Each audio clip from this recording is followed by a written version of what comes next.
Journey of tears, கண்ணீரின் பயணம். 13வது பயணத்தின் தலைப்பு என்ன? ஜேர்னி ஆஃப் டியர்ஸ், கண்ணீரின் பயணம். சாராள் 127 வருஷம் உயிரோடு இருந்தால். இவ்வளவே சாராளுடைய வயது. கானான் தேசத்தில் உள்ள எப்ரான் என்னும் கீரியாத் அர்பாவிலே சாராள் மரித்தாள். அப்பொழுது ஆபிரகாம் வந்து சாராளுக்காக புலம்பி அழுதான். போதும். பெயர்ஷெபாவில் ஆபிரகாம் இருக்கிறார். சாராள் மரித்தது ஹெப்ரோனில். இரண்டுக்கு இடைப்பட்ட தூரம் ஏறக்குறைய 45 கிலோமீட்டர்ஸ். இதை மைலில் கன்வெர்ட் பண்ணணும்னா 8ஆல் டிவைட் பண்ணிங்க. சரியா? இல்லை, சாரி, 5 மைல் 8 கிலோமீட்டர். சரியா? அந்த கணக்கு இது இதை 8ஆல் டிவைட் பண்ணிங்கன்னா சரி, இதை பேருக்கு மறுபடியும் ஒரு 5 பேருக்குன்னா ஏறக்குறைய 25 மைல். 45 கிலோமீட்டர் என்பது 25லேருந்து ஒரு 28 கிலோமீட்டர் வரை, 28 மைல் வரைக்கும் வரும். தூரம் கிலோமீட்டரில் 45 கிலோமீட்டர், மைலாக இருந்தால் 25 இல்லைன்னா ஒரு 26 அந்த கிலோமீட்டர் மைல் வரும். ஆபிரகாமுடைய 13வது பயணம் பெயர்செபாவில் அவர் இருக்கிறார். சாராள் மரித்தது ஹெப்ரோனில். ரெண்டுக்கும் இடைப்பட்ட தூரம் 45 கிலோமீட்டர். இவ்வளவு தூரத்தை ஆபிரகாம் பயணப்பட்டு வருகிறார். வந்து பைபிளில் போட்டிருக்குது, ஆபிரகாம் புலம்பி அழுதார். அழுகை என்பது ஆவிக்கிற உலகத்தில் அவிசுவாசத்தின் அடையாளமாக அநேகர் எடுத்துக்கொள்ளுகிறார்கள். அழுதால் அது என்ன? அவிசுவாசம். யாரோ ஒரு வீட்டில் ஒரு டெத் வந்துன்னா அழாதீங்க அழாதீங்கன்னு சொல்கிறாங்க இல்லையா? ஏன் அழக்கூடாது? அழுதா என்ன ஆகிடுமா? அது அவிசுவாசமா? என்ன பண்ணோம்? செத்து போயிட்டா சந்தோஷம் பொங்குதேன்னு அடிச்சுன்னு உட்காந்துருக்கணும். சரியா? அப்படி தான் எதிர்பார்க்குறாங்க. இன்றைக்கி ஒரு ஆபிரகாமுடைய வாழ்க்கையில் பார்க்குறோம். அவர் விசுவாசத்தின் தந்தை தான். ஆனால் அவர் என்ன பண்ணுறார்? அவர் அழுகிறார். எப்படி எழுதாராம்? புலம்பி அழுதான்னு போட்டிருப்பாருங்களா? சும்மா அப்படி கண்ணீர் வெடிக்கலை, சத்தம் போட்டு கூப்பாடு போட்டு அழுதுருக்கிறார். அழுகை என்பது அவிசுவாசத்தின் அடையாளம் அல்ல. நம்ம இதில் கவனிக்கும் முதலாவது இதில் இந்த பயணத்தில் ஆபிரகாமை குறித்து 3 காரியங்களை கவனிக்கிறோம். ஒன்று, ஏப்ரஹாம் த மோனர், அதாவது அழுகின்ற ஆபிரகாம். ஜேர்னி ஆஃப் டியர்ஸ், கண்ணீரின் பயணம். 13வது பயணத்தின் தலைப்பு என்ன? ஜேர்னி ஆஃப் டியர்ஸ், கண்ணீரின் பயணம். சரியா? ரைட். 12ஆம் அந்த பயணத்துக்கு பேர் என்ன பேர்? ஜேர்னி ஆஃப் ப்ரொவிஷன், பார்த்து கொள்ளப்படும் பயணம். என்னென்னா, பார்த்து கொள்ளப்படும் பயணம் சந்தோஷமாக வந்திருக்கும். அதை தொடர்ந்து என்ன வருகிறது? கண்ணீரின் பயணமும் வருகிறது. ஆவிக்கிற வாழ்க்கை என்பது எப்போதுமே அப்படி போயிட்டுருக்க வாழ்க்கை அல்ல. ஏன்னா கொஞ்சம் அப்போ கீழே அப்ஸ் அண்ட் டவுன்ஸ் இருக்கும். இருக்கும்போது ஒன்றை புரிந்து கொள்ள வேண்டும். ஒரு பரிபூர்ணம் வருதுன்னா அடுத்தது என்ன வரணும்? ஒரு பஞ்சம் வருவதற்கு வாய்ப்பு இருக்குது. ஆனால் கர்த்தர்ட்ட என்ன விசேஷம்னா, முதல்ல பரிபூர்ணத்தை கொடுத்து விட்டு தான் பஞ்சத்தை கொடுப்பார். பார்வோனுக்கு கனவு காட்டப்பட்டது. முதல்ல என்ன காட்டப்பட்டது? 7 கொழுத்த பசுக்கள். அதுக்கப்புறம் தான் என்ன வந்தது? 7 மெலிந்த பசுக்கள், 7 கொழுமையான கதிர்கட்டுகள். அடுத்தது என்ன? பதறாய் போன கதிர்கள். அப்போ முதல்ல கர்த்தர் எதை கொடுக்கிறார்? பரிபூர்ணத்தை கொடுக்கிறார். அதுக்கப்புறம் என்ன கொடுக்கிறார்? பஞ்சத்தை கொடுக்கிறார். அதுக்கு அர்த்தம் என்னன்னு சொன்னால், பரிபூர்ணம் வரும்போது என்ன செய்யணும்? கொஞ்சம் அதை சேமிக்கணும். எதற்கு? பஞ்சம் வரும்போது அதில் தூக்கி போட்டோம்னா சரியாயிடும். சரி, இப்போ ஒரு மேடு என்றால், ஸோ இங்கே ஒரு பள்ளம் வருது இல்லையா? என்ன பண்ணணும்னா இந்த மேட்டை வெட்டி பள்ளத்தில் போட்டால் சரியாயிடும். ஸோ இதை வெட்டி என்ன பண்ணணும்? ஆமாம், இதில் போட்டால் சரியாக போச்சு, அவ்வளோது. அப்போ சமமான ஒரு பாதை. தேவனுடைய தன்மை அப்படித்தான். முதல்ல எதை கொடுப்பார்? ஒரு நிறைவை கொடுக்கிறார். எதை கொடுத்தார்? முதல்ல பார்த்து கொள்ளப்படும் பயணம். அதுக்கடுத்தது என்ன வருகிறது? கண்ணீரின் பயணம் வருகிறது. அதனால் வாழ்க்கை என்பது எப்போவுமே பார்த்து கொள்ளப்படும் பயணம் அல்ல, கண்ணீரின் பயணமும் வரும். ஆபிரகாம் இப்போது என்ன செய்கிறார்? அழுகிறார். அதாவது வந்து புலம்பி அழுதான்னு போட்டிருக்குன்னு சொன்னால் ஏதோ ஆக்சிடென்டெல்லாம் அப்படி பார்த்தோன்னு அழலை. வந்து என்ன பண்ணுறாரு? அழ வேண்டும் என்று தீர்மானித்து அழுறார். சும்மா சாராள் செத்து போனால் உடனே ஓன்னு அழுதில்லை. என்ன பண்ணுறாரு? பெயர்செபாலேருந்து வர்றாரு, ட்ராவல் பண்ணி வர்றாரு.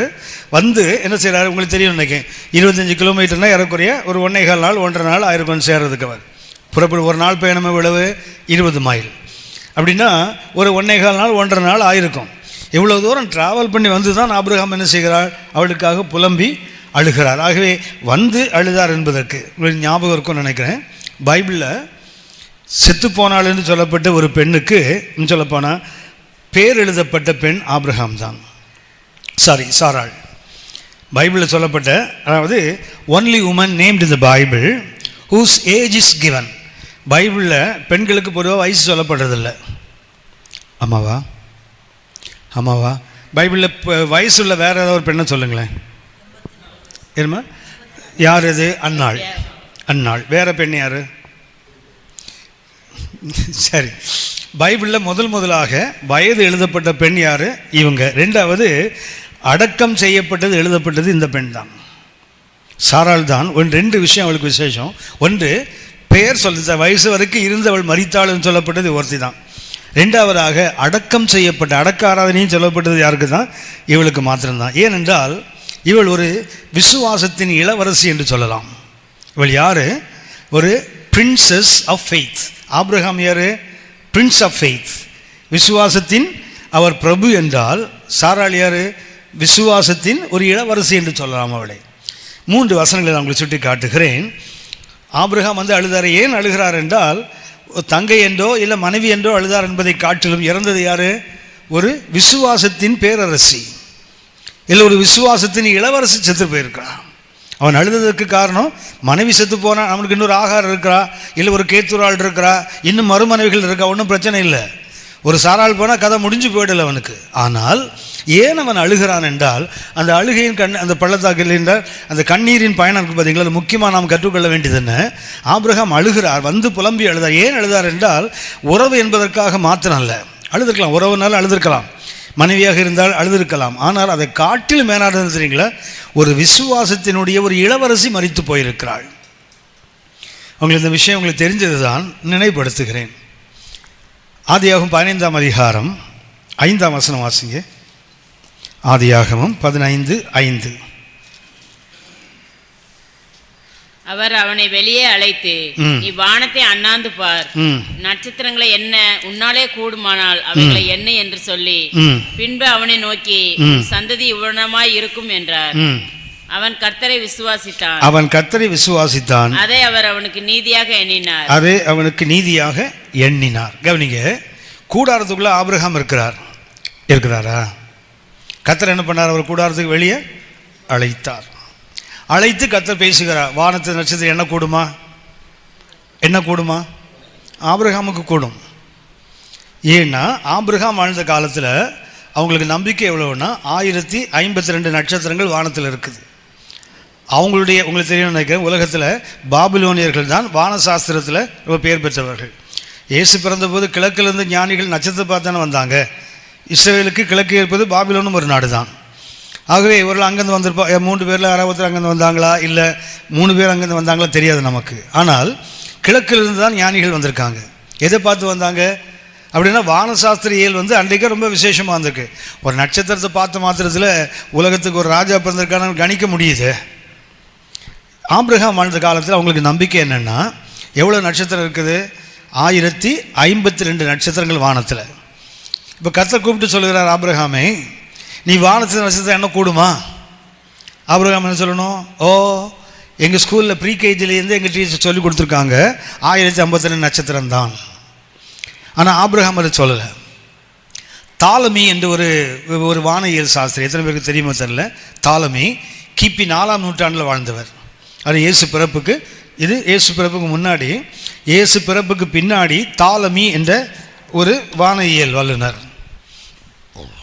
இவர் எண்ணி வைத்திருக்கிறார் 1025 நட்சத்திரம். பாபிலோனியர்கள் சொன்னது 1052. தாலமி எண்ணி வச்சது எவ்வளவு? 1025 நட்சத்திரங்கள். அப்படின்னா ஆபிரகாமை கர்த்தர் அழைத்து சொல்லுகிறார், ஆபிரகாமே, நீ வெளியே வா, வானத்தை அண்ணாந்து பார், நட்சத்திரங்களால் என்ன கூடுமா?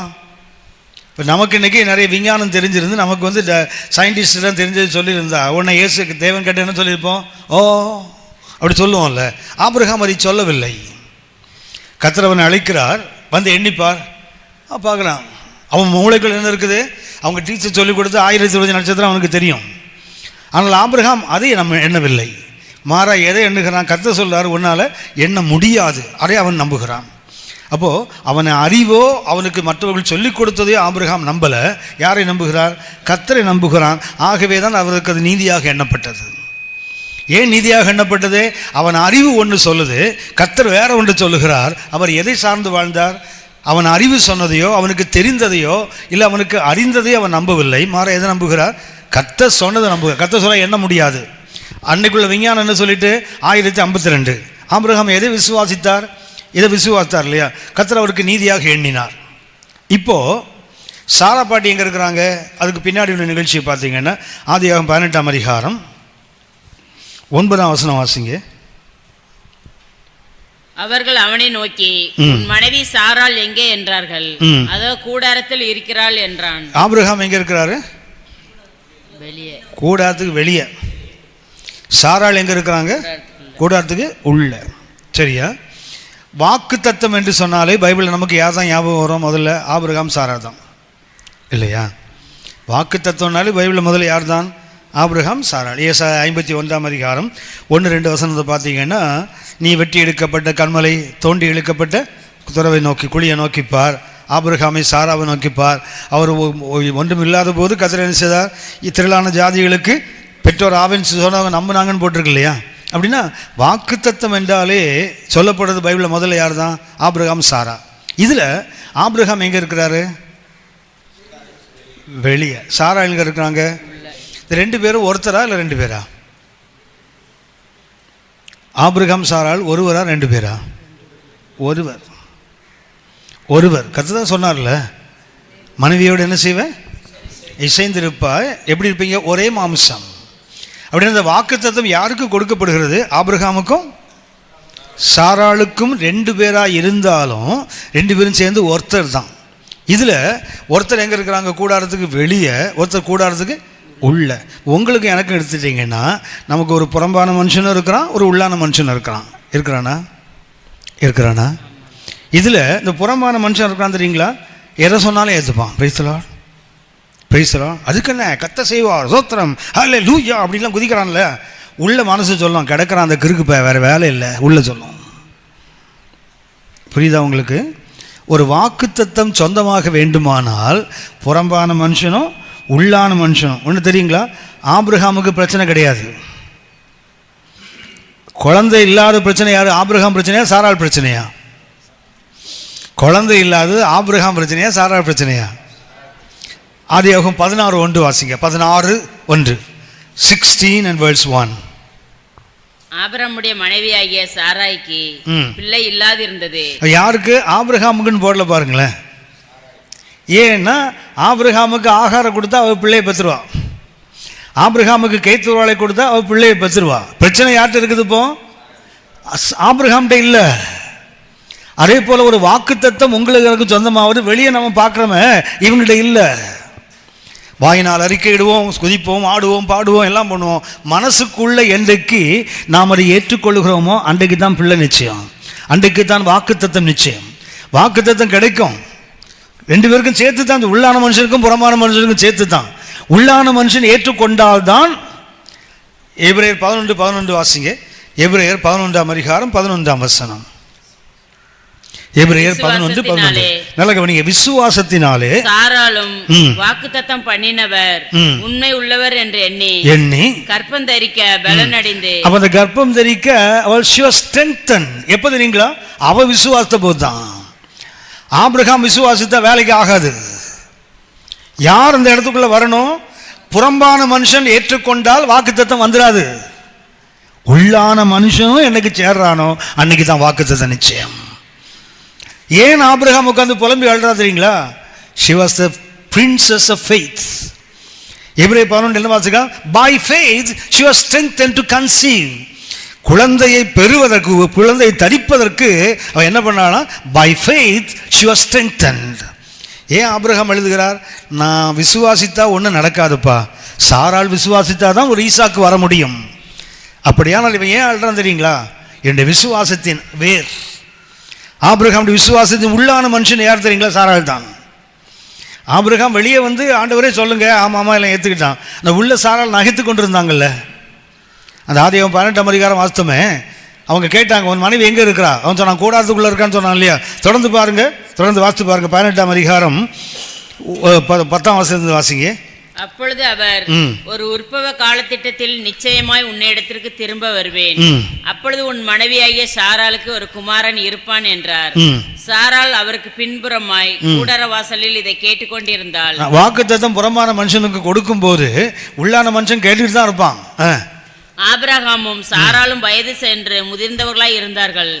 ஸ்திரீகளுக்குள்ள வழிபாடு சாராளுக்கு நின்று போயிட்டு. ஆபிரகாமுக்கு வயசு தான் ஆச்சு, ஆனா இவளுக்கு என்ன தெரியுங்களா? வாய்ப்பே நின்று போச்சு.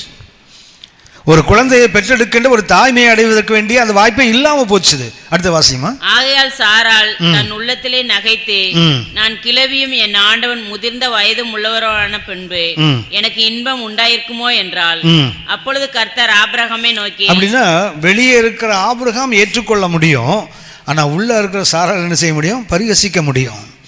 உள்ள இருக்கிற சாராளுக்கு அவநம்பிக்கை வர முடியும். எப்போ சாராள் அந்த எபிரேயர் 11:12 வாசித்தோமோ, by faith Sarah was strengthened to conceive. அப்போதான் என்ன நடக்கும்? அதனால தான் ஆபிரகாம் அழுறான், ஆஹா நான் என்னதான் ஏற்றுக்கொண்டாலும் காரியம் நடக்காது. யார் ஏற்றுக்கொள்ளணும்? என் உள்ளான மனுஷியாகிய அந்த சாராளும் அதனால்தான் அழுகிறான். யார் செத்து போயிட்டா? ஒரு விசுவாசத்தின் ஊற்று அடைபட்டு போச்சே. என் விசுவாசத்தின் வேர் என்ன ஆகுது? நல்லா கவனிச்சு பாருங்க. ஆபிரகாம் பற்றி ஏற்கனவே சொல்லியிருக்கிறேன். ஆபிரகாம் எந்த முடிவு எடுத்தாலும் சாராளை கேட்கவே மாட்டார். கர்த்தர் சொன்னார் இல்லையா, மகிமையின் தேவன் அவருக்கு ஊர் என்ற பட்டியலில் தரிசனமாகி, நான் உனக்கு காண்பிக்கும் தேசத்துக்கு வா. சாராள் தடுத்தாங்களா? தடுக்கவே இல்லை, தடுக்கலை. ஆபிரகாமுடைய வாழ்க்கையில் 7 முக்கியமான காலகட்டங்கள். ஒரு காலகட்டத்தில் ஈசாக்க பலி செலுத்துன்னு சொன்னார்ல, சாராள் வந்து தடை செய்தாங்களா? இல்லை. ஆபிரகாம் எந்த ஒரு வாழ்க்கை, அவருடைய வாழ்க்கையின் எந்த பகுதியை பார்த்தீங்கன்னாலும் சாராள் யார் தெரியுங்களா? தடை சொல்லாதவள். இன்றைக்கி நிறைய ஆபிரகாம் வெளியே ஏற்றுக்கிறாங்க, வீட்டில் உள்ள சாரா ஏற்றுக்கிட்டால் தான் கதை நடக்கும். ஆமாம், பாஸ்டர் இங்கே வீர ஆவேசமாக ஏதாவது சொல்லிட்டு போயிடுவார், கர்த்தருக்கு ஸ்தோத்திரம், இதை செய்வேன் அது செய்வேன் ஆக்கும். அங்கே போனோன்னு அந்த அம்மா சொல்லுவாங்க, ஏ உன்னை பைத்தியமாக பிடிச்சிருக்கோம், உனக்கு குளிப்பியா நீ, உன்னால் கொடுத்துட முடியுமா? சும்மா இல்லை சொன்னேன், உண்மையாக தான் சொல்லியிருப்பார். அங்கே போய் ஆமாம் உண்மையாக சொன்னான்னா அப்போ யார் வீட்டில் இருக்குது? ஆகவே என்ன பண்ணால் விட்ரா பண்ணுவான் ஆள். ஒருவர் எங்கள் சர்ச்சில் ஒரு அங்கிள் இருந்தார். அவர் என்ன பண்ணுவார்னா, கிராம ஊழியர்களுக்கு போகிறது ரொம்ப உற்சாகம் உள்ளவர். ஞாயிற்றுக்கிழமைனா ஹாஸ்பிட்டல் மினிஸ்ட்ரிக்கெலாம் போவார். ஒரு தம்பி ஒரு நாள் கூப்பிட்டாரு, தம்பி சும்மா வேலைக்கு போயிட்டு வரீங்க, சபைக்கு போயிட்டு வரீங்க, ஊழியத்து வாங்க தம்பி கூட. அங்கிள் நான் ஜெபம் பண்ணுறேன், கர்த்தர் சொன்னால் வரேன். வீட்டுக்கு போயிட்டான். வீட்டுக்கு போயிட்டு என்ன பண்ணான்னா, சாப்பிட்டு இருக்கும்போதே மனைவிட்டு முறை பேச்ச ஆரம்பித்தான். ஏன்னா அவனுக்கு கர்த்தர் அவ தானே. என்ன பண்ண ஆரம்பித்தான்?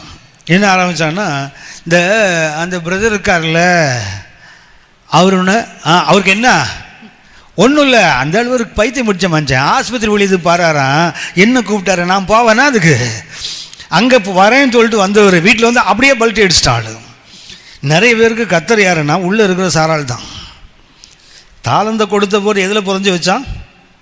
ஒருத்தன் மண்ணுக்குள்ளே பொறிஞ்சு வச்சான், ஒருத்தன் சீலைகளே பொறிந்து வைத்தான் போட்டிருக்குல்ல. நிறைய பேருடைய தாளந்துகளும் கிருபைகளும் முந்தானையில் தான் சுரிச்சு வச்சுருக்குது, அவ்வளவுதான். அந்த அம்மா என்னைக்கு முந்தானையை அவுத்து விடுதோ அன்னைக்கு தான் இவன் வெளியே வருவான், அது வரைக்கும் வரமாட்டான். ஏன் ஆபிரகாம் அழுறா தெரியுங்களா?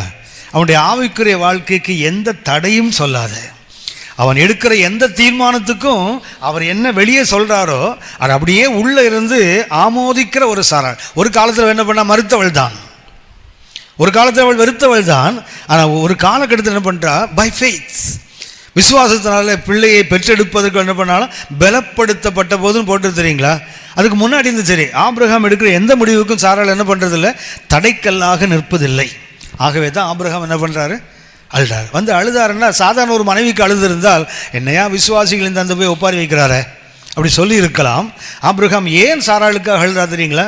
ஒன்று, she was a princess of faith. By faith she gave birth. 11 வாசித்தோம், அவள் விசுவாசத்தினால் தான் பிள்ளையை பெற்றெடுத்தாள். இரண்டாவதாக 1 பேதுரு 3ஆம் அதிகாரம் 5-6 வசனங்களை வாசிங்க. 1 பேதுரு 3ஆம் அதிகாரம் 5-6 வசனங்கள். இப்படியே பூர்வத்தில் தேவனிடத்தில் நம்பிக்கையாய் இருந்த பரிசுத்த ஸ்திரீகளும் தங்களுடைய புருஷர்களுக்கு கீழ்ப்படிந்து தங்களை அலங்கரித்தார்கள். அந்தப்படியே சாராள் ஆபிரகாமை ஆண்டவன் என்று சொல்லி அவனுக்கு கீழ்ப்படிந்திருந்தாள். இரண்டாவது சாராளுக்கு ஏன் அழுறா தெரியுங்களா? By faith she lived. ஒன்று by faith she gave birth. ஒன்று ஏன் ஆபிரகாம் அவளுக்காக அழுகிறாள்? ஒன்று by faith she conceived. விசுவாசத்தினால் என்ன பண்ணாவள்? கர்ப்பம் தரித்து பலப்பெற்று ஒரு பிள்ளையை பெற்றாள். அடுத்தது 1 பேதுரு, இது எபிரேயர் 11:11. 1 பேதுரு 3ஆம் அதிகாரம் 5-6 வசனங்கள்ல by faith she lived. புருஷனுக்கு கீழ்ப்படிந்து அவனை ஆபிரகாமை ஆண்டவனே என்று சொன்னாளாம். அதனால தான் என்ன பண்றா? அழுகிறான். வந்து என்னை ஒரு தேவனாகவே தன் வாழ்க்கையில் ஏற்றுக்கொண்ட ஒரு பெண்ணாச்சே.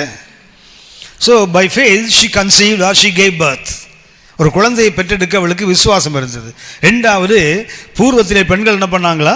தங்கள் புருஷர்களுக்கு கீழ்ப்படிந்து தங்களை அலங்கரித்து கொண்டார்கள். ஒரு அன்னைக்கு ஃபேர் அண்ட் லவ்லி கண்டுபிடிக்கல போல, இல்லைன்னா என்ன பண்ணுவோம், அதை பூசியாவது வெள்ளையாலாம் ட்ரை பண்ணியிருப்பா சாராள். ஆனால் என்ன பண்ணா? புருஷனுக்கு கீழ்ப்படிந்து தன்னை அலங்கரித்து கொண்டாப்போ பை ஃபெய்த் ஷி லிவ்ட். மூன்றாவது, பை ஃபெய்த் ஷி டைட். ஏன் ஆபிரகாம் அழுகிறான் அவளுக்காக? By faith she died. விசுவாசத்தினாலே அவள் மரித்தாள். எபிரேயர் 11ஆம் அதிகாரம் 11 முதல் 13 வரை. எபிரேயர் 11ஆம் அதிகாரம் 11 முதல் 13 வரை. விசுவாசத்தினாலே சாராளும் வாக்குத்தத்தம் பண்ணினவர் உண்மை உள்ளவர் என்று எண்ணி கற்பந்தரிக்க பலன் அடைந்து வயது சென்றவளாயிருந்தும் பிள்ளை பெற்றாள். ஆனபடியால் சரீரம் செத்தவன் என்று எண்ணத்தகும் ஒருவனாலே வானத்தில் உள்ள பெருக்கமான நட்சத்திரங்களைப் போலவும் கடற்கரையில் உள்ள எண்ணிறந்த மணலைப் போலவும் மிகுந்த ஜனங்கள் பிறந்தார்கள். இவர்கள் எல்லாரும் வாக்குத்தத்தம் பண்ணப்பட்டவைகளை அடையாமல். இவர்கள் எல்லாரும் ஆபேலிருந்து ஆரம்பிக்கிற அந்த லிஸ்ட்டை யார் வரைக்கும் சொல்லிருக்காரு? சாராள் வரைக்கும். எபிரேயர் 11ஆம் அதிகாரம் அந்த 4ஆம் வசனத்தை பார்த்தீங்கன்னா யார் ஆரம்பிக்கிறார்? விசுவாசத்தினாலே ஆபேல். அடுத்தது யார்? விசுவாசத்தினாலே ஏனோக்கு. அடுத்த விசுவாசத்தினாலே நோவா. அடுத்த விசுவாசத்தினாலே ஆபிரகாம். அடுத்த விசுவாசத்தினாலே சாராள். புரியுதா? எபிரேயர் 11ஆம் அதிகாரம் 1 முதல் 11 வசனங்கள்ல ஆபேல், ஏனோக்கு, நோவா, ஆபிரகாம், சாராள். இது சாராளை முடிச்சுட்டு என்ன சொல்றாரு? 13ஆம் வசனத்தை இவர்கள் எல்லாரும், யாரும் சேர்த்து? சாராளையும் சேர்த்து. இவர்கள் எல்லாரும் வாக்குத்தத்தம் பண்ணப்பட்டவைகளை அடையாமல் தூரத்தில் அவைகளை கண்டு நம்பி அணைத்து கொண்டு பூமியிலே தங்களை அந்நியரும் பரதேசிகளும் என்று அறிக்கையிட்டு விசுவாசத்தோட. அப்படின்னா யாரும் தான் செத்தா? சாராளும் பை ஃபெய்த் ஷி டைட். ஏன் அவன் ஆள்தான் தெரியுங்களா? இந்த 3 அவுட்ஸ்டாண்டிங் ஃபெய்த் ஆள்கிட்ட. ஆபிரகாம் வந்து புலம்பி எழுதாருன்னு சொன்னால் சும்மா யாரோ ஒரு மனைவிக்காக அழலை. ஒன்று, ஒரு விசுவாசத்தில் ஒரு பேரரசி ஒரு காலத்தில் அவளுக்கு அவநம்பிக்கை இருந்தது. இது எப்படி ஆகும்? வயது சென்றவள் ஆகிட்டு, ஸ்திரீகளுக்கு வழிபாடு நின்று போச்சு, எப்படி ஒரு இன்பம் எனக்கு கிடைக்கும் அப்படிலாம் சொன்னவங்க தான். ஆனால் அந்த விசுவாசம் அவளுக்குள்ள என்ன பண்ணுது? அவளை பலப்படுத்தினது. ரெண்டாவது விசுவாசம் என்ன பண்ணது? அவளை வாழ வைத்தது. ஒரு குழந்தையை பெற்று எடுக்கிறது பெரிய விஷயம் இல்லை. ஒரு அப்பாவும் அம்மாவும் இணைந்தால், ஒரு கணவன் மனைவி இணைந்தால் ஒரு பிள்ளை வந்துடும். ஆனால் கணவன் மனைவியாக வாழ்வதற்கு பார்த்தீங்களா சாதாரண விஷயம் கிடையாது. நம்ம ஊரில் பார்த்தீங்கன்னா அடித்தடி சண்டை நடக்கும். ஆனால் குழந்தைங்க மாத்திரம் ஒழுங்காக பற்றிக்கிட்டே இருப்பாங்க. பிள்ளைக்கு பிறதுக்கு மாத்திரம் தடை இருக்காது, அடித்தடிக்கும் குறைவு இருக்காது. ஆனால் சாராள் அப்படி அல்ல. பிள்ளையையும் விசுவாசத்தினால் பெற்றால் கணவனுக்கு என்ன பண்ணானா? கீழ்ப்படிந்திருந்து அவனை ஆண்டவனே என்று தேவனுக்கு கொடுக்கிற இடத்தை கொடுத்தவள். பின்னாடி நாட்களில் தான் பவுல் சொன்னார், புருஷர்கள் மனைவிகள் என்ன செய்யணும்? புருஷர்களை கர்த்தருக்கு கீழ்ப்படிவது போல. அது பின்னாடி எபிரேயர் 5ஆம் அதிகாரத்தில். ஆனால் ஆதியாகமத்திலே என்ன பண்ணியிருக்கிறா?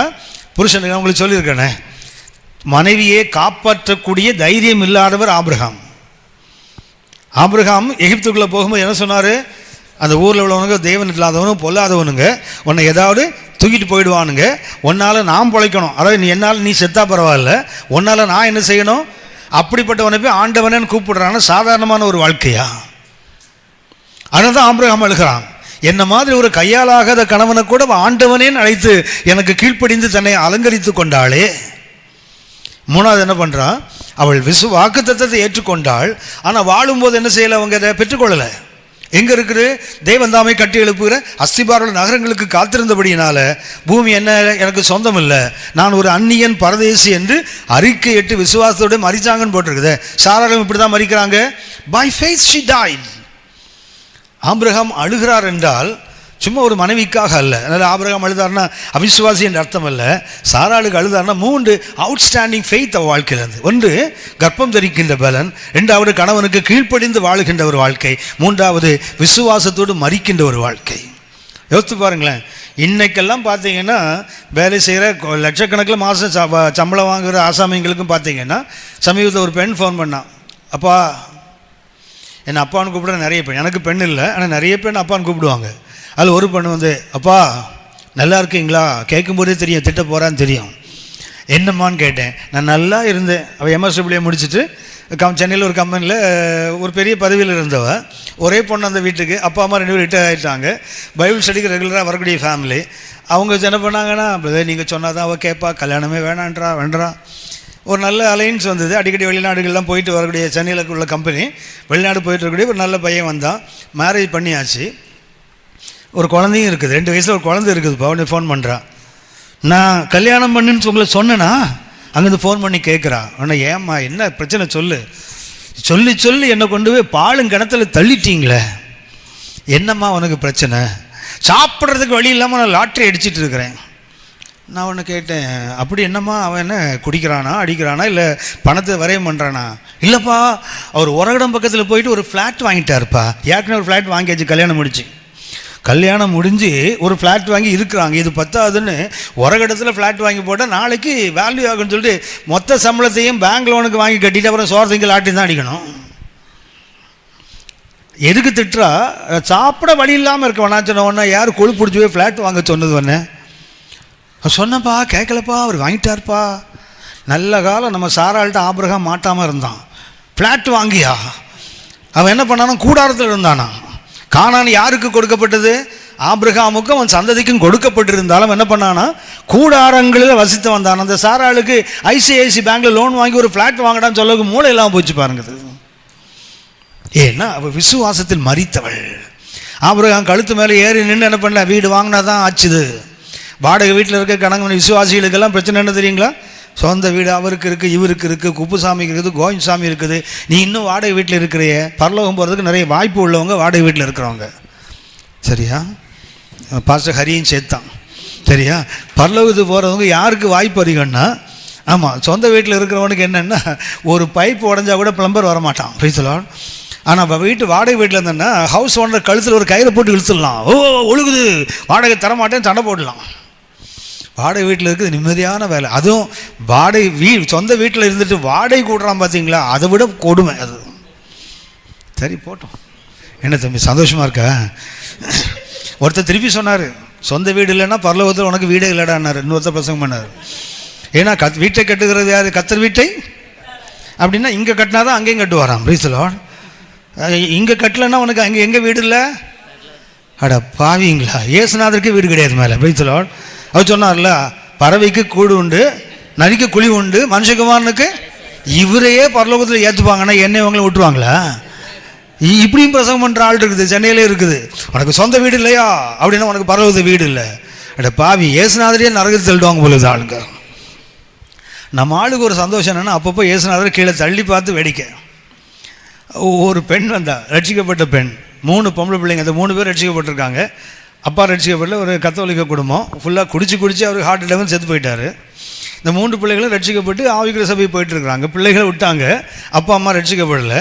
இந்த நமக்கு எல்லாருக்கும் ஒரு டவுட் வரும்ல, யாராவது செத்த உடனே ஒரு டவுட் வரும். என்ன டவுட் வரும்? மேலே இருக்காரா கீழே இருக்காரா? அந்த டவுட் எப்போ வரணும்னா இருக்கும்போது வரணும். செத்த பிறகு வந்து பிரயோஜனம் இல்லை. இருக்கும்போது இவர் மேலே போவாரா கீழே போவாரான்னு பார்த்தா ஏதாவது ஒன்று பண்ணலாம். செத்த பிறகு டவுட் வந்து என்ன பண்ண போகிறீங்க? என்ன பண்ணாங்கன்னா, அதில் ஒரு பெண் வந்து கேட்டேன் என்கிட்ட, எங்கள் அப்பா எங்கே இருப்பார் இப்போ? ஏற்கனவே பிள்ளைங்க அப்பா செத்ததில் அழுதுருச்சுன்னு, இது ஒரு 50-55 வயசில் இறந்து போயிட்டார்.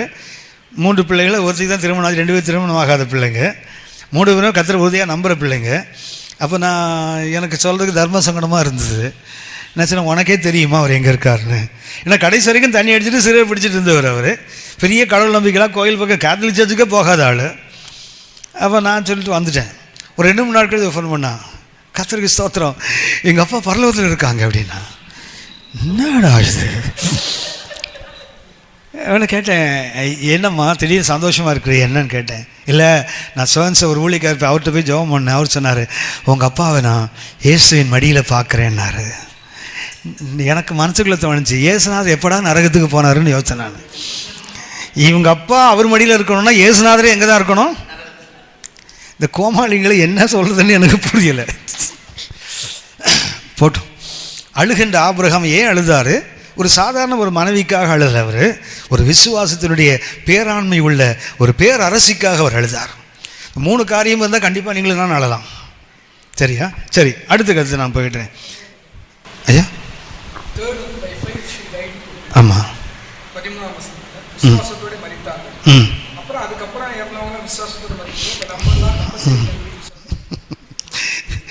ஒரு பானை சோத்துக்கு என்ன பண்ணுவாங்க, மொத்தத்தையும் கீழே கூட்டி நசுக்குவாங்க. சரியா? அப்படிதான் வெந்திருக்கான்னு தெரியும். அப்படித்தானே? எடுத்துக்காட்டாக சொல்லப்பட்டிருக்காங்க. அவங்க பின்னாடி வர்றவங்களுக்கும் அது பொருந்தும், பின்னாடி வரவங்களுக்கும் அது பொருந்தும். அதனால் சாராளோட விசுவாசம் எடுத்து அந்த வாழ்க்கை முடிஞ்சு போயிடலை. பின்னாடி ஈசாக்கு வந்தார், யாக்கோப் வந்தார், யோசேப்பு இருந்தார், மோசே இருந்தார். பின்னாடி நிறைய விசுவாசம், கிதியோன் அப்படிலாம் போட்டிருக்குது. எல்லாம் விசுவாசத்தில் மரித்தவர்கள் தான். எடுத்துக்காட்டாக அவங்கள சொல்லியிருக்கு. உதாரணமாக 1 கொரிந்தியர் 10:13 பார்த்தீங்கன்னா, இவைகளெல்லாம் அவர்களுக்கு திருஷ்டாந்தமாக நடந்தது, கடைசி காலத்தை வாழ்கிற நமக்கு அது எடுத்துக்காட்டாக சொல்லப்பட்டிருக்கிறது. அதனால் அவங்களுக்கு திருஷ்டாந்தமாக சொல்லியிருக்குது, நமக்கு அது நிஜம். சரியா? நமக்கு ஒரு பாடமாக சொல்லியிருக்குது. சாராளோடு முடிஞ்சு போயிடலை அது. ஓகே, தேங்க்யூ, நல்ல கேள்வி. சரி, அடுத்தது அவன் ஆபிரகாமுக்கு மாத்திர ஒரு விசேஷம் என்ன தெரியுங்களா? சாராள் எத்தனை வயசில் மரித்தாங்க? 127. இந்த 127 வருஷமும் சாரோடு வாழுகிற பாக்கியம் ஆபிரகாமுக்கு கிடைத்தது. வழக்கமாக திருமணமான பிறகு தானே கூட வாழ்வாங்க. சாராளுக்கு அப்படி இல்லை, அப்படி தங்கையாக இருந்ததுனால அவள் எப்போ பிறந்தாளோ, அதாவது ஏன் ஆபிரகாம் அழுகிறான்னு சொன்னால் 127 ஆண்டு உறவு. அது ஆபிரகாமுக்கு பைபிளில் நிறைய பேர் இருந்திருக்கலாம், ஆனால் எழுதப்பட்டதில் தி ப்ரிவிலேஜ்ட் மேன். உங்களுக்கு தெரியுமே, நம்ம அக்காவை எடுத்துக்கிட்டிங்கன்னா கையில் 5 ரூபாய் கிடச்சா போதும், நேராக போய் பஸ் ஸ்டாண்டில் போய் நிற்கிறதுக்கு ஷேர் ஆட்டோ ஏறி தொத்தா வீட்டுக்கு சித்தா வீட்டுக்கு போகிறேன்னு போயிடுதில்ல. ஆனால் பழைய பெண்களை பார்த்தீங்கன்னா, அது சாராவாக இருக்கட்டும், ரெபேக்காவாக இருக்கட்டும், ராகேலாக இருக்கட்டும், லேயாளாக இருக்கட்டும், யாருமே கணவனை விட்டுட்டு அப்பா வீட்டுக்கு போனதே இல்லை. யாருமே என்ன பண்ணுறதில்ல, சிரித்தால் உங்களுக்கு மகிமை, மனசுக்குள்ளே திட்டினாலும் கர்த்தருக்கு ஸ்தோத்திரம். அதாவது அம்மா வீட்டுக்கு போகிறதுக்கு அப்பா வீட்டுக்கு போகிறதுக்கு ஒரு வாய்ப்பை தேடுறோம்ல. ஆனால் இவங்களாம் யார் தெரியுங்களா? 127 ஆண்டுகள் சாராள் அவனுடைய ஆபிரகாம் என்ன வியாபார விஷயமாக போயிருப்பார். ஆனால் அவள் என்ன செய்யலை? உங்களுக்கு சொல்லியிருக்கேனே, 32 ஆண்டுகள் என்னுடைய திருமண வாழ்க்கை. 32 வருஷமும் நான் தான் ஊழியத்துக்காக அவளை விட்டு போயிருக்கேனே தவிர, என் மனைவி என் வீட்டை விட்டு வெளியே போனதே இல்லை, தங்கினதில்லை. பக்கத்தில் ஒரு 5-6 கிலோமீட்டரில் அவங்க அக்கா வீடு இருக்குது. கடந்த ஒரு 2 வாரமாக தான் அவங்க அக்கா ஒரு ஆப்ரேட் பண்ணி பார்க்க ஆள் இல்லாதங்கிற ஒரு 4 நாள் போய் அங்கே போய் இருந்தாலே தவிர, அதுக்கு முன்னாடி சும்மா போய் நான் தங்குறேன்னு அவள் போனதே இல்லை. அது உண்மையிலே இது ஒரு பெரிய பாக்கியம். எனக்கும் ஏறக்குறைய ஆபிரகாம் வாய்ப்பு. ஏன்னா என் மனைவி 2 அக்கா மகள் தான். அதனால் சின்ன வயசில் ரொம்ப ஞாபகம் இல்லை, ஆனாலும் ஓரளவுக்கு ஒரு லைஃப் டைம் வாழ்கிறதுக்கு ஒரு வாழ்க்கை கிடச்சிருக்கு. ஒரு பெரிய பாக்கியம் அதெல்லாம். சரியா? பாருங்களேன், மனைவி பார்த்தீங்கன்னா 6 மாதம்லாம் அம்மா வீட்டில் இருக்கவங்களாம் இருக்காங்க. 6 மாதம் 9 மாதம், அதாவது ஒரு வாய்ப்பு கிடைத்தால் போதும், அவ்வளோதான். எங்கள் அம்மா வீட்டில் கோழி குட்டி போட்டுட்டு போய் பார்த்துட்டு வரேன். கோழி குட்டி போகிறது 1 வாரம், அது கோழி குட்டி போட்டு அது கோழி அதுக்கப்புறம் அது குட்டி போட்ட வரைக்கும் வீட்டில் உட்காந்துருக்கும். அது வாய்ப்பை தேடுகிற ஒரு உலகத்தில் இவன் என்ன பண்ணா தெரியுங்களா? ஒரு லைஃப் டைம் முழுவதும் அவனோடு வாழ்கிறாள். ஆகவே ஆபிரகாம் அழுகிறார். இப்போ கண்ணீர் என்பது என்ன கிடையாது, இது விசுவாசத்தின் எதிரி அல்ல. ஆதி திருச்சபை அழுதது. ஆதி திருச்சபை, இந்த 1ஆம் நூற்றாண்டு திருச்சபை அழுதுதான். 1ஆம் கண்ணீர் என்பது அவிசுவாசத்தின் அடையாளம் என்று நிறைய இடங்களில் சொல்லப்படுகிறது. ஆனால் தான் இதை பேசிகிட்டு இருக்கேன். விசுவாசம் என்ன பண்ணக்கூடாது? ஒரு மரணம் வந்தால் அழக்கூடாதுன்றாங்க இல்லையா? அழக்கூடாதுன்னு பைபிள் எங்கேயுமே சொல்லலை. இதுக்கு அவங்க பயன்படுத்துகிற வசனம் என்ன தெரியுங்களா? 1 தெசலோனிக்கேயர் 4ஆம் அதிகாரம் 13ஆம் வசனம். 1 தெசலோனிக்கேயர் 4:13. 1 தெசலோனிக்கேயர் அன்றியும் சகோதரரே, நித்திரை அடைந்தவர்கள் நிமித்தம் நீங்கள் நம்பிக்கையற்றவர்களான மற்றவர்களைப் போல துக்கித்து அறிவில்லாதிருக்க எனக்கு மனதில்லை. என்ன சொல்றாரு? துக்கித்து அழுவதற்கு நீ புத்தி இல்லாதவனாக இருக்க வேண்டியது இல்லை. சபைக்கு என்ன சொல்கிறாரு? அழக்கூடாதுன்னு சொல்ல. யாரை போல் அழாத? மற்ற புறஜாதிகளைப் போல் அவனுக்கு நம்பிக்கை கிடையாது. ஸோ ஒருத்தர் செத்து போயிட்டான்னா அவனுக்கு திரும்பவும் பார்ப்போம் என்ற நம்பிக்கை அவங்களுக்கு இல்லை. ஆனால் நமக்கு என்ன இருக்குது? நம்பிக்கை இருக்குது. இங்கே ஆப்சண்ட்னா அங்கே ப்ரெசண்ட்டு. நாளைக்கு நானும் ஒரு நாள் ஆப்சண்ட் ஆவேன். அப்போ நான் அங்கே ப்ரெசண்ட் ஆகும்போது மறுபடியும் நேசரை நான் பார்ப்பேன், என்னுடைய நேசம் உள்ளவர்களை நான் பார்ப்பேன். அந்த நம்பிக்கை நமக்கு இருக்கிறதுனால நம்ம எப்படி அழ வேணாம், அழக்கூடாதுன்னு போடலை, நம்பிக்கை இல்லாமல் அழாத. யோசித்து பாருங்களேன். நான் அடிக்கடி யோசிப்பேன், சென்ட்ரல் ஸ்டேஷனுக்கு யாரோ ஒருத்தர் டெல்லிக்கு போகிறாருன்னு வச்சுங்களேன், அவர் அனுப்ப போகிறீங்க, ஒரு குழந்தையோ இல்லைன்னா ஒரு வேண்டியவங்களோ, இல்லை ஒரு மிலிட்டரியில் ஒருத்தர் இருக்காருன்னு வச்சுங்களேன், அவர் கூட போகிறீங்க. போய்ட்டு சென்ட்ரல் ஸ்டேஷன் டாட்டா காட்டுவீங்க தெரியுங்களா? ட்ரெயின் போகும்போது காட்டுவீங்களா? காட்டுவோம், பார்த்துருக்கீங்களா? உங்களை அறியாமலே கண்ணில் ஈரம் வரும். ஒன்றும் செத்து போயிடலை, அவங்க கும்பிடி பூண்டி தாண்டதுக்குள்ளே 3 தடவை ஃபோன் பண்ணுவான் செல்ஃபோனில். ஆனாலும் நமக்கு என்ன தெரியுங்களா, ஒரு பிரிவினைன்னு வரும்போது என்ன தெரியுங்களா, மனசுக்குள்ள ஒரு சின்ன தாக்கம் சாதாரணமாக வரும். அதனால் அது இல்லை. இது என்னென்னா நம்பிக்கை. ஐயோ போயிட்டே அப்படியே அழுறது இல்லை. என்ன அழுகிறது? எனக்கு நம்பிக்கை இருக்குது. பிரிவினை என்றால் என்ன செய்யும்? கண்டிப்பாக ஒரு வேதனையை கொண்டு வரும். 1ஆம் நூற்றாண்டு திருச்சபையும் அழுது இருக்குது. பவுல் என்ன சொல்கிறாரு? மற்ற புறஜாதிகளைப் போல் நீங்கள் என்ன செய்ய வேண்டாம், நம்பிக்கையற்று அழ வேண்டாம். அழ வேண்டாம்னு சொல்லலை. நம்பிக்கை இல்லாத மனுஷனை போல் அழாத, அழு. எப்படி அழு? நம்பிக்கையோடு. ஆபிரகாம் நம்பிக்கையோடு அழுதவர். காரணம் என்ன தெரியுங்களா? உங்களுக்கு தெரியும்னு நினைக்கிறேன். அதுக்கு முன்னாடி பைபிளில் அடக்கம் பண்ணவங்களை பற்றி ரொம்ப பெருசாக எழுதப்படலை. ஆனால் கல்லறையில் அடக்கம் பண்ணப்பட்டவன் எழுதப்பட்டது முதல்ல சாராள் தான், அப்புறம் தான் ஆபிரகாம். முதல்ல அடக்க ஆராதனை யாருக்கு தான்? சாராளுக்கு தான். ஆதாம செத்துருப்பார், எல்லாரும் செத்தாங்கல்ல, நோவா செத்தாரு. அவங்க அடக்க ஆராதனை எழுதப்படலைல்ல. அடக்கம் பண்ணப்பட்டவள் எழுதப்பட்டது யார்? சாராள் தான். ஏன் வாழ்றான்னு சொன்னால், இவள் மேலே எனக்கு நம்பிக்கை இல்லாமல் அழலை. இவள் ஒரு நாள் மறுபடியும் பார்ப்பேன். இல்லைன்னா என்ன பண்ணியிருக்கலாம்?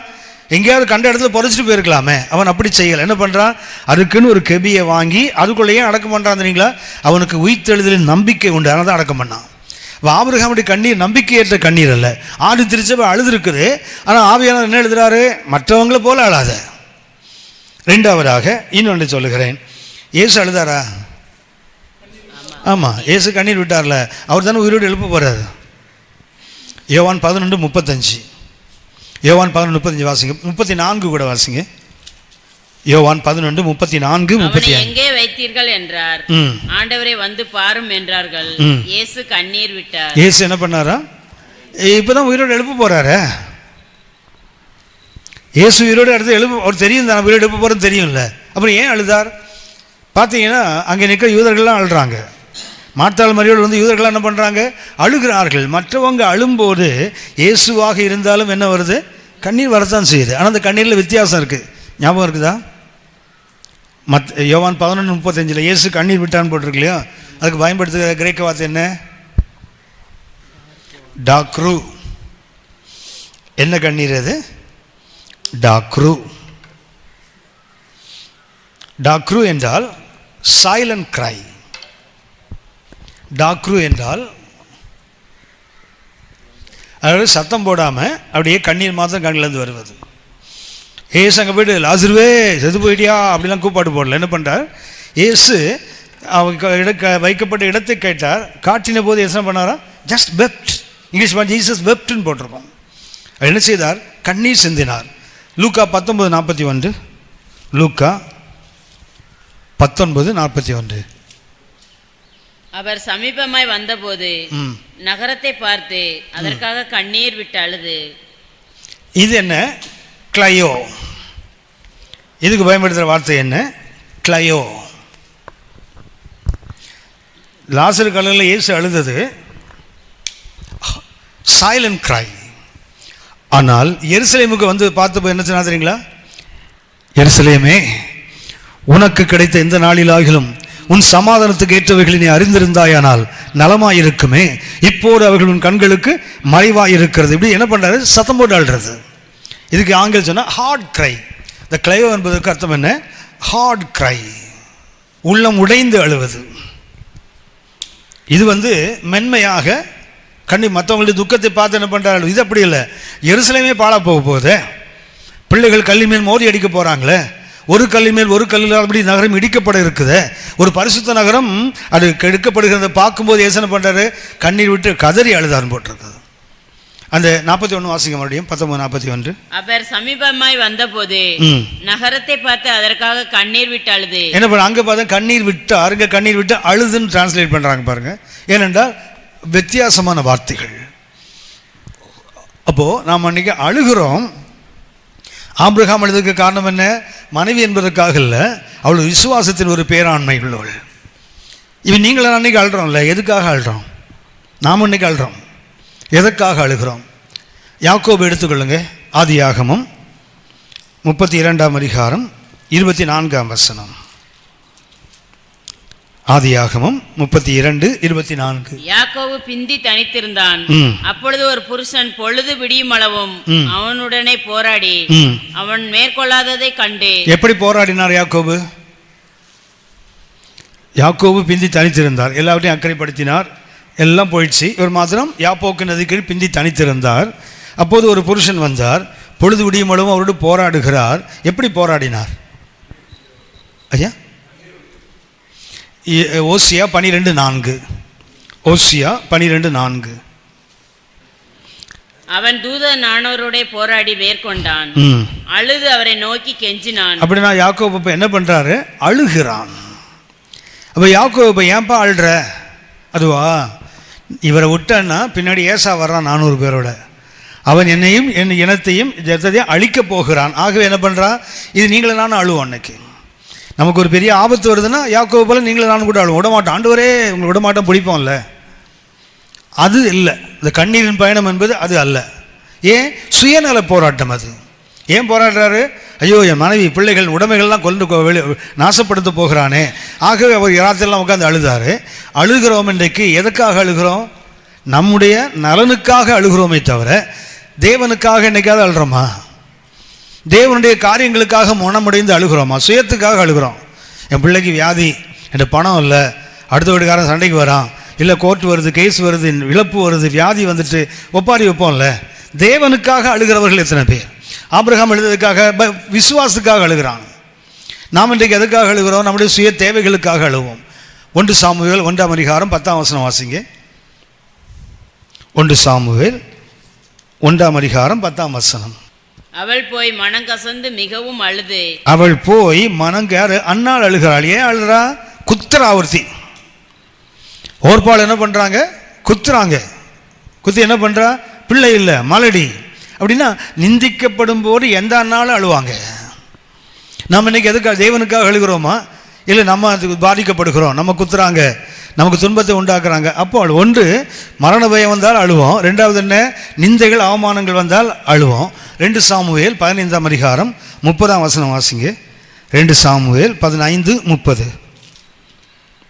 2 சாமுவேல் 15:30. தாவீது தன் முகத்தை மூடி வெறுங்காலால் நடந்து அழுது கொண்டு ஒலிவ மலையின் மேல் ஏறி போனான். தாவீது ஏன் அழுகிறார்? நாட்டை விட்டு அவன் பையனை துரத்துறான். அப்சலோம் என்ன பண்றான்? தாவீதுக்கு ஒரு துன்பத்தை உண்டாக்கி தாவீது நாட்டை விட்டு ஓடி போற அளவுக்கு அவனுக்கு நெருக்கத்தை உண்டாக்கிட்டான்.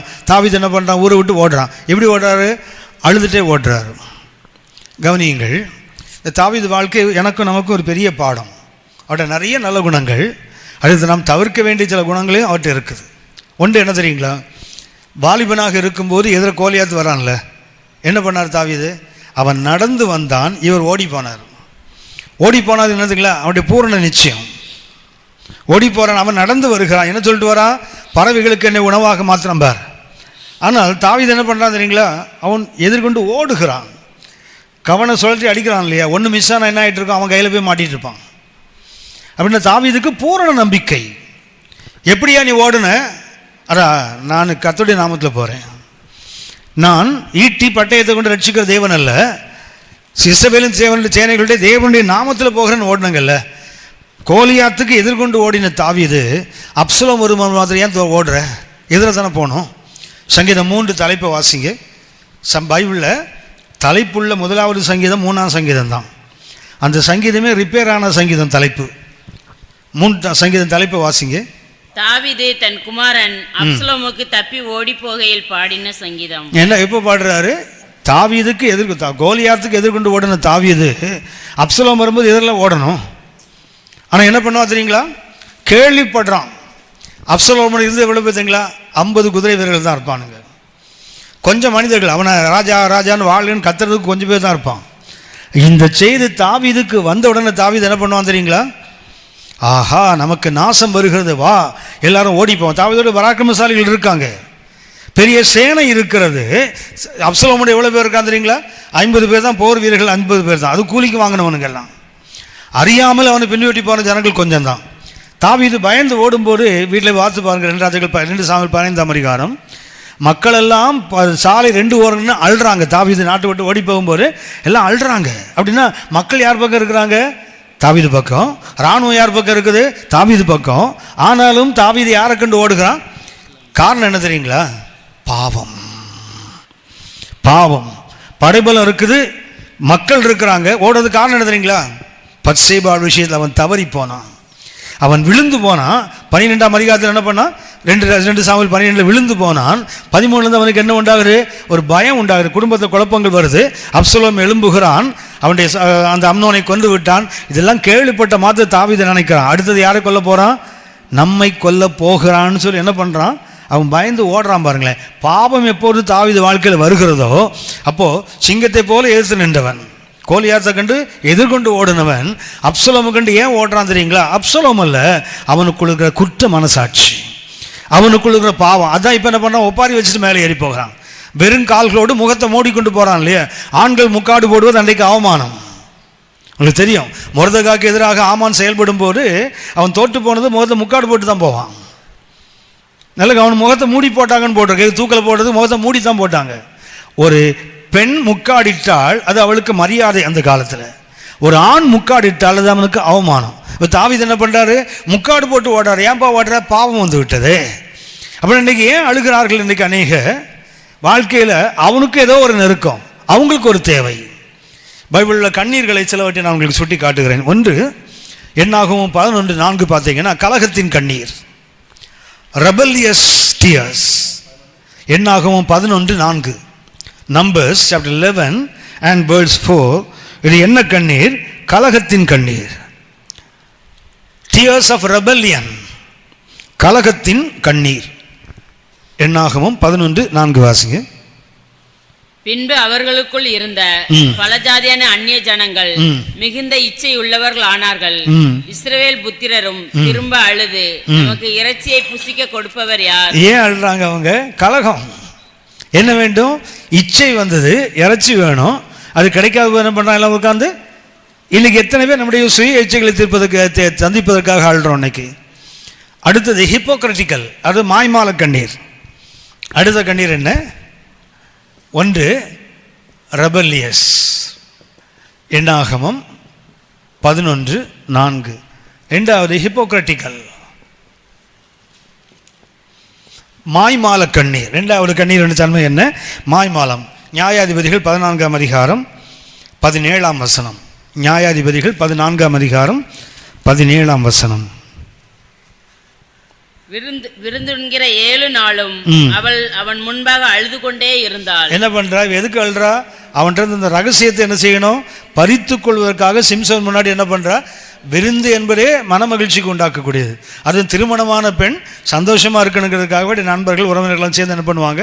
சந்தோஷமா இருக்கிற நாட்கள். இயேசுவே சொல்வார், மணவாளன் மணவாட்டியோடு இருக்கும்போது உபவாசம் இருப்பாரா? இருக்க மாட்டார். அப்படின்னு அர்த்தம் என்ன?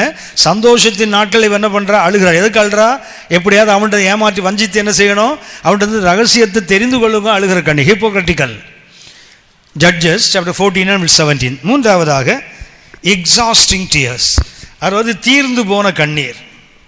அழுவதற்கு இனிமேல் கண்ணீரே இல்லை. Exhausting tears. 1 சாமுவேல் 30:4. அப்பொழுது தாவீதும் அவனோடு இருந்த ஜனங்களும் அழுகிறதற்கு தங்களில் பலன் இல்லாமல் போக மட்டும் சத்தமிட்டு அழுதார்கள். ஏன் அழுறாங்க? மனைவி, பிள்ளைகள், உடைமைகள் எல்லாம் போயிடுச்சு. இப்போ என்ன பண்ணுறாங்க? இனிமேல் அழுறதுக்கு கண்ணீரே இல்லை, அழுவதற்கு பலமே இல்லை. அந்த அளவுக்கு அழுகின்ற ஒரு கண்ணீர். 4வது ஒன்று சொல்லுகிறேன், அந்தரங்க கண்ணீர், சீக்ரெட் டியர்ஸ். எரேமியா 13ஆம் அதிகாரம் 17ஆம் வசனம். நீங்கள் இதை கேளாமற் போனீர்களானால் என் ஆத்மா மறைவிடங்களில் உங்கள் பெருமை நிமித்தம் துக்கித்து கர்த்தருடைய மந்தை சிறைப்பட்டு போனதென்றே என் கண் மிகவும் அழுது கண்ணீர் சொரியும். இதுவரைக்கும் கெட்ட கண்ணீர், இது நல்ல கண்ணீர். தேவ ஜனங்கள் சிறைப்பட்டு போகிறது என்று இறைமையா என்ன பண்ணுறாரு? அந்தரங்கத்தில் போய் வாழ்றானா. இது மாய்மால கண்ணீர் இல்லை. வெளியே பார்க்குறவங்க பார்த்து சிலர் பார்த்துருக்கீங்களா? ஜெபம் பண்ணும்போது பார்த்தீங்கன்னா அப்படியே கண்ணீர் வரும், பார்த்துருக்கீங்களா? வரும், பார்த்துருக்கீங்களா? கண்ணீர் வராது, கண்ணீர் வர்ற மாதிரி பேசுவாங்க. சகோதரனே ஏசு உன்னை காண்கிறோம், கண்ணை பார்த்தீங்கன்னா மலட்டு கண்ணு மாதிரி இருக்கும். கண்ணில் இப்போல்லாம் கண்ணீர் வராது, ஆனால் பார்த்துருக்கீங்கன்னா அந்த சத்தத்தை பார்த்தீங்கன்னா இன்னும் அவர் அழுது புலம்புற மாதிரி இருக்கும். அது பிறகு தினகட்டிலேருந்து காப்பி அடிக்கிறாங்க ஆளுங்க. அவர் ஒரிஜினலாக அழுறவர், இவன் டூப்ளிகேட்டாக அழுறவன், சத்தத்தை மாத்திரம் வாங்கிட்டானுங்க, கண்ணீர் வர மாட்டேங்குது. வரலன்னு கூட கண்ணை கசக்கி பார்க்குறான், ஒன்றும் வராது. இந்த புருவத்தை மேலே தூக்கினாலும் சரி, கீழே இறக்கினாலும் சரி, அது அவருக்கு கத்த கொடுத்த கிருபை. ஏயா சூடு போட்டுக்கிறீங்க? அழுற மாதிரியே ஜெபம் பண்ணுற ஆள் பார்த்துருக்கீங்களா இன்னைக்கு? அவன் பார்த்தீங்கன்னா அவ்வளோதான், உள்ளமே உடஞ்சி ஆறா ஓடுதுன்னு பார்த்தீங்கன்னா இந்த முட்டை கண்ணுட்டு பார்த்துட்டு இருக்கோம், அவ்வளோதான். ஒரு சொட்டு கண்ணீர் வராது, ஆனால் அழுவது போல் உண்மையாக அழுது ஜபிக்கிறவங்க இருக்காங்க. ஆனால் போலிகள் தான் அதிகம். ஆனால் இறைமையா எப்படி படம் தெரியுங்களா? அந்தரங்கத்தில் போய் அழுகிறான். எதற்காக? தேவ ஜனம் சிறைப்பட்டு போகிறதே. அப்படின்னா இது போலியான கண்ணீர்கள். ஆனால் இது என்ன தெரியுங்களா? இது தேவையான கண்ணீர். இன்றைக்கு எதுக்காக அழுகிறான்? இறைமையா சட்டை இல்லை, சாப்பாடு இல்லை, எனக்கு அடிக்க வரான் உரைக்க வரான் அழல. திரும்பி வாசிங்கம்மா, எரேமியா 13:17. நீங்கள் இதை கேளாமற் போனீர்களானால் என் ஆத்மா மறைவிடங்களில் உங்கள் பெருமை நிமித்தம் துக்கித்து கர்த்தருடைய மந்தை சிறைப்பட்டு போனதென்று என் கண் மிகவும் அழுது கண்ணீர் சொரியும். என்ன செய்யுமா? இது என்ன? அந்தரங்க கண்ணீர். இது ஒரு மனுஷனுக்கு தெரியாது, கர்த்தர் மாத்திரமே பார்க்கிற ஒரு கண்ணீர். இன்னைக்கு மற்றவங்க பார்க்கணுங்கிறதுக்காக கண்ணை கசிக்கிறது, துடைக்கிறது, கண்ணாடியை கலத்திட்டு அப்படியே கச்சிப்பை போட்டு கண்ணை தேய்க்கிறது. மூக்க பசஞ்சா என்ன வருமா? மெத்தம் வரும். அழாமல் கண்ணை கசக்கிறீங்கன்னா கண்ணு வலி தான் வரும். அழாமல் கண்ணை போட்டு கசக்கி பாருங்கள், கண்ணு வலி தான் வருமே தவிர அழுதால்தான் கண்ணு வலி வராது. இதுக்கு அடுத்து ஒரு கண்ணீரை சொல்லுகிறேன். ஒன்று சீக்ரெட், தேவையானது. அடுத்து ஒரு கண்ணீர் இருக்குது, சின்சியர், உண்மை உள்ள கண்ணீர். 1 சாமுவேல் 20:41. 1 சாமுவேல் 20:41. பிள்ளையாண்டான் போன பின்பு தாவீது தென்புறமான இடத்திலிருந்து எழுந்து வந்து தரையிலே மூங்குப்புற விழுந்து 3 விசை வணங்கினான். அவர்கள் ஒருவரை ஒருவர் முத்தம் செய்து அழுதார்கள். என்ன பண்றான்? இது மாய்மால கண்ணீர் இல்ல, ஒரு உடன்படிக்கை. யோனத்தானுக்கும் தாவீதுக்கு என்ன பண்றாங்க? பிரிகின்ற நேரம் வந்து விட்டது. பார்த்தீங்கன்னா அதுக்கப்புறம் யோனத்தானு தாவீதும் சந்திக்கல. அவனை செத்த போது தாவீது கொண்டே புலம்பல் தான் பாடுவான். அப்படின்னா இது என்ன கண்ணீர்? இது உண்மையான கண்ணீர், மாய்மாலம் இல்லாத உடைந்து போன உள்ளத்தின் ஒரு கண்ணீர். இது நட்பின் கண்ணீர். அடுத்தது சிம்பத்தெட்டிக். அடுத்த கண்ணீர் என்ன? அனுதாபம் நிறைந்த ஒரு கண்ணீர். ரோமர் 12:15.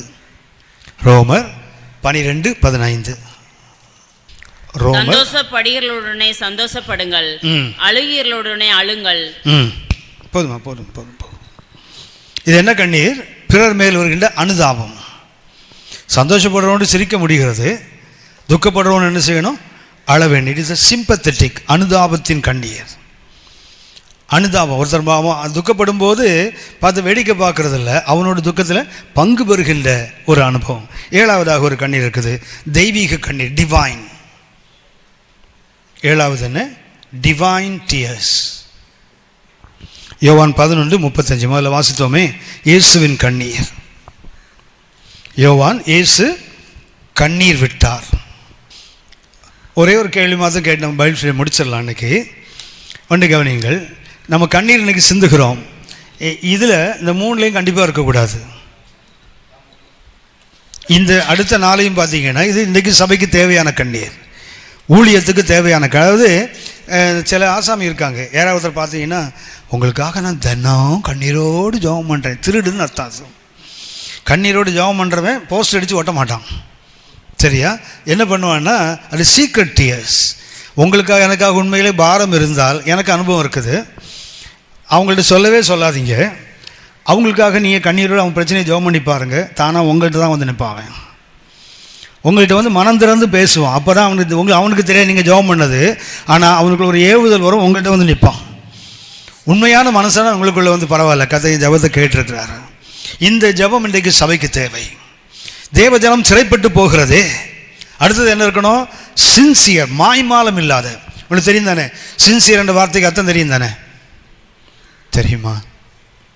சின்சியர் ஃபெய்த்னு போடும். மாயமற்ற விசுவாசம். தீமோத்தேயுக்கு சொல்றார், உன்னிலே உள்ள மாயமற்ற விசுவாசம் முன் ஒன்று பாட்டிட்டே லோயிசால்ட்டி ஒன்று தாய் ஐநே சொல்கிறார் இல்லையா? சொல்கிறாரா? சின்சியர் என்றால் அர்த்தம் என்ன? சினே சேரா. லத்தீன், 2 லத்தீன் வார்த்தை. சினே சேரா 2 லாட்டின் வார்த்தை சேர்ந்தது தான் ஒரு ஆங்கில வார்த்தை சின்சியர். சினே என்றால் வேக்ஸ், சேரா என்றால் விதவுட். சினே சேரா என்றால் விதவுட், அதாவது மெழுகு வேலை இல்லாததுன்னு அர்த்தம், ஒட்டு வேலை இல்லாததுன்னு அர்த்தம். சின்சியர் என்றால் அர்த்தம் என்ன? இது வேக்ஸ், இது என்ன? Without wax. இது எதுக்கு பயன்படுத்துவாங்க லாட்டினில்? நம்ம ஊரில் ஐஎஸ்ஐலாம் பயன்படுத்துகிறோம்ல, ஒரு ப்ராடக்ட்டு செய்த போது மார்க்கெட் பண்ணுறதுக்கு முன்னாடி ஒரு ஐஎஸ்ஐ முத்திரை கொடுக்கும். அதே போல் அந்த நாட்களில் மார்பிள் இருக்கு இல்லையா, சலவைக்கல்லில் ஸ்டாச்சுஸ் பண்ணுவாங்க. ஸோ ஒரே கல் செய்தால் தான் அதுக்கு வேல்யூ. இந்த ஒரே கல்லில் பார்த்தீங்கன்னா ஒரு தேவதை நிற்கிற மாதிரி, ஒரு வீரன் போல், ஒரு தேவதை போலாம் பண்ணுவாங்க இல்லையா. இதை பண்ணின பிறகு அது வியாபாரத்துக்கு கொண்டு வரதுக்கு முன்னாடி அரசாங்கத்திலேருந்து அதிகாரி வந்து பார்ப்பான், அதை செக் பண்ணுவான்.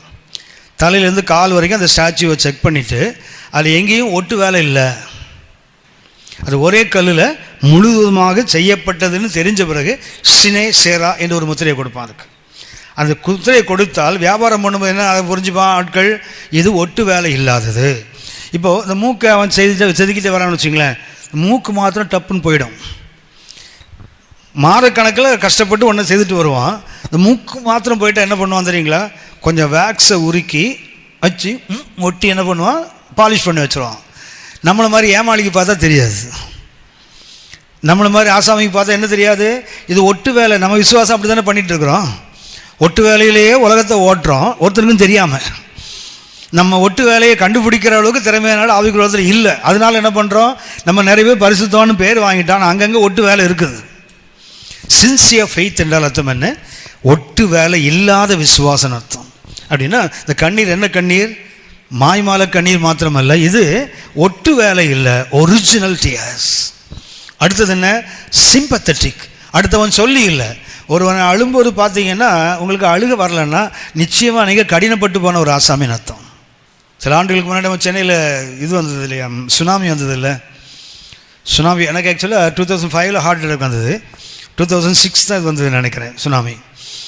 அந்த சுனாமி வந்தபோது எங்கள் கம்பெனி கேட் வரைக்கும் தண்ணீர் வந்தது, கடல் தண்ணீர் வந்தது. பஸ்ஸிலலாம் ஏற்றி எங்களெல்லாம் சேஃபாக வீடு கொண்டு போய் சேர்த்துட்டாங்க. வீட்டில் போய் நான் உட்காந்துருக்கேன், அந்த டிவியில் காட்டிகிட்டே இருக்காங்க. அதில் அப்பா அம்மாவை இழந்த பிள்ளைகள் இருக்காங்களே, அவங்க சொல்கிறாங்க. உதாரணமாக குமரி மாவட்டத்தில் இந்த கடற்கரை ஓரம் உள்ள அதில் பிள்ளைகள் என்ன பண்ணிட்டாங்கன்னா அப்பா அம்மா இல்லாத அனாதைகள் ஆகிட்டாங்க. அது கிறிஸ்மஸ் அன்றைக்கி அப்பா அம்மா இருந்தாங்க, நியூ இயருக்கு அப்பா அம்மா இல்லை. இதை பற்றி போட்டுகிட்டே வராங்க. நான் அப்படி பார்த்துட்டே இருக்கிறேன். என்னை ஒய்ஃப் வந்து அப்பா எழுந்துருங்கண்ணா. ஏன்னு கேட்டேன். நீ இப்படி அழுறீங்க, எனக்கு அழுதே தெரியல. அந்த பிள்ளைங்க பேசிட்டு பார்த்துட்டே உட்காந்துருக்கிறேன். பட் எனக்கு அழுதே தெரியல. அவள் சொல்கிறா, உடம்பு சரியில்லாத ஆள் ஏன் டிவியை பார்த்து அழுறீங்க உட்காந்து, வாங்க வாங்க வாங்கன்னு கூட்டு போயிட்டா. அவள் அழலை. பிரிஸ்தலாட். ஒரு சிலர் எப்படின்னா அழாமல் அழ வைப்பவர்கள். சரியா? அவள் அவ்வளோ சரி, எனக்கு தெரிஞ்ச அவள் அழுததே இல்லை. நான் அழுது பார்த்ததே இல்லை. நான் அவங்க அம்மா சேர்த்தது கூட அழலை, சோத்திரம்.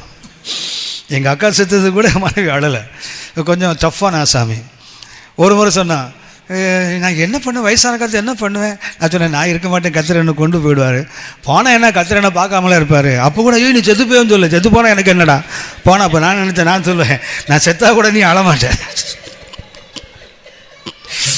அது ஒரு சிலருக்கு ஒரு சிலர் அழுறதை பார்த்த உடனே அழுக வருது இல்லையா? ஆனால் பெரும்பாலும் ஆவிக்குரியவர்களுக்கு அப்படி வரதே இல்லை. வரணும் ஆக்சுவலாக சொன்னானே, சந்தோஷப்படுறவனோடு சந்தோஷப்பட முடியும் போது அழுகிறவனை பார்த்தா அழுக வரலன்னு சொன்னால் ரொம்ப மெச்சூரி ஆகிட்டு இருக்கணும், ரொம்ப முதிர்ச்சி ஆகிட்டு இருக்கணும், அது உருப்படாதவன் ஆகிட்டு இருக்கணும்னு அர்த்தம். ஆவிக்குறை ரொம்ப முதிர்ச்சின்னு அர்த்தம், அது கருங்கல் ஒன்றுக்கும் உதவாததுன்னு அர்த்தம். சரியா? அடுத்த டியர் என்ன? தெய்வீக கண்ணீர், டிவைன் டியர். ஒரே ஒரு வசனத்தை மாதிரி சொல்ல நான் முடிக்கிறேன். சகரியா 7ஆம் அதிகாரம் 5ஆம் வசனம் வாசிங்க. சகரியா 7:5. சகரியா 7ஆம் அதிகாரம் 5ஆம் வசனம். தேசத்தின் எல்லா ஜனத்தோடும் ஆசாரியர்களோடும் சொல்ல வேண்டியது என்னவென்றால், தேசத்தின் எல்லா ஜனங்களும் நமக்கு கொஞ்சம் மாற்றிக்கொள்ளலாம். தேசத்தின் எல்லா சபைகளோடும் எல்லா பாஸ்டரோடும் சொல்ல வேண்டியது என்னவென்றால், நீங்கள் இந்த 70 வருஷமாக 5ஆம் மாதத்திலும் 7ஆம் மாதத்திலும் உபவாசம் பண்ணி துக்கம் கொண்டாடின போது நீங்கள் எனக்கென்றுதானோ உபவாசம் பண்ணினீர்கள். ஆண்டவர் கேட்குற கேள்வி என்ன தெரியுங்களா? உபவாசம் பண்ண, அழுத, கூப்பாடு போட்ட, உனக்காக அழுதையா எனக்காக அழுதியா? கண்ணீர் விடலாம். கர்த்தர் கேட்குற கேள்வி என்ன தெரியுங்களா? எனக்காக அழுதியா உனக்காக அழுதியா? யோசித்து பாருங்க. நமக்காக நாம் அழுகிறோம். யாக்கோபு போல் அழுவோம், தாவீதை போல் அழுவோம், அன்னாளை போல் அழுவோம், இந்த மாதிரி மாய்மாலமாக அழுவோம். ஒரு சிலத்தில் நல்ல பக்கத்தில் இருக்குது. கர்த்தர் கேட்குறது இந்த கண்ணீர் தான். எனக்கென்று அழுதாயா என்றால் இந்த கண்ணீர். ஆனால் உனக்கென்று அழுதாயா என்றால் அதெல்லாம் இந்த கண்ணீர். இந்த ஒரு கேள்வி மாத்திரம் மனசுக்குள்ளே வைத்துக்கொள்வோம். நான் இன்றைக்கி அழுகிறேன், எதுக்காக அழுகிறேன்? கர்த்தருக்காகவா எனக்காகவா? பைபிளில் 2 கண்ணீர் மிக மிக முக்கியமானது. ஒன்று மத்தேயு 26ஆம் அதிகாரம், மத்தேயு 26ஆம் அதிகாரம் 75ஆம் வசனம் வாசிங்க. மத்தேயு 26:75. அப்பொழுது பேதுரு, சேவல் கூவுகிறதற்கு முன்னே நீ என்னை 3 தரம் மறுதலிப்பாய் என்று இயேசு தன்னிடத்தில் சொன்ன வசனத்தை நினைத்து கொண்டு வெளியே போய் மனம் கசந்து அழுதான். ஒரு கண்ணீர் என்ன கண்ணீர்? செய்த தவறுக்காக மனம் கசந்து அழுகிற கண்ணீர். இது என்ன பண்ணும்னா, பின்பு மனஸ்தாபப்படுவதற்கு ஏதும் இல்லாமல் ரட்சிப்புக்கு நேராக நடத்தினோம் இந்த கண்ணீர். ஆனால் மத்தேயு 8ஆம் அதிகாரம் 12ஆம் வசனம் வாசிங்க. மத்தேயு 8:12. மத்தேயு 8:12. ராஜ்யத்தின் புத்திரரோ புறம்பான இருளிலே தள்ளப்படுவார்கள், அங்கே அழுகையும் பற்கடிப்பும் உண்டாயிருக்கும் என்று உங்களுக்கு சொல்லுகிறேன். இது நித்திய கண்ணீர். முதல்ல கண்ணீர் என்ன? மனங்கசந்த கண்ணீர். இந்த கண்ணீர் என்ன? நித்திய கண்ணீர். மனங்கசந்த கண்ணீர் வாழ்க்கையில் இருந்தால் நித்திய கண்ணீர் வடிக்க வேண்டிய அவசியம் இல்லை. இன்னைக்கு நமக்கு இந்த மாதிரி கண்ணீரோடு காலம் தள்ளிட்டு இருப்போம்னா, இல்லை சுயத்துக்காக அழுது கொண்டிருப்போனா, ஒரு நாள் நித்தியத்தில் அழ வேண்டியதாக இருக்கும். ஜெபம் பண்ணலாமா? கதை நோக்கி பார்ப்போம், ஜெபிப்போம்.